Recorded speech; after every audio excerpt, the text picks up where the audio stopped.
જામનગરમાં ધૂળેટીનો તહેવાર સ્નેહ અને સેવાભાવના સાથે ઉજવાયો। પૂર્વ રાજ્યમંત્રી હકુબા જાડેજા દ્વારા દર વર્ષની જેમ આ વર્ષે પણ એમપી શાહ વૃદ્ધાશ્રમ ખાતે સહપરિવાર ધૂળેટીની ઉજવણી કરવામાં આવી।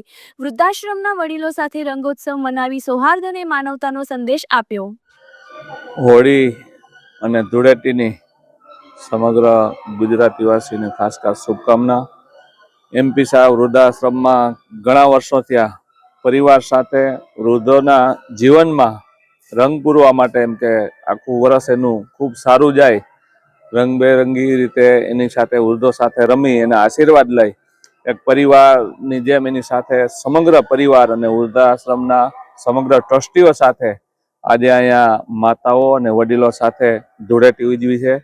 સમગ્ર પરિવાર દ્વારા અમે દર વર્ષે આવીએ છીએ। આજે પણ એ જ રીતે વૃદ્ધાશ્રમ વડીલોના હંમેશા આપણા બધા ઉપર આશીર્વાદ દે અને એક પરિવારથી જ્યારે અલગ હોય ત્યારે એના જીવનમાં રંગ પૂરવો એ ખૂબ જરૂરી હોય છે। ત્યારે અહીંના ટ્રસ્ટી પણ ખૂબ જ મહેનત કરીને એક માતા પિતાની જેમ એની સેવા કરે છે।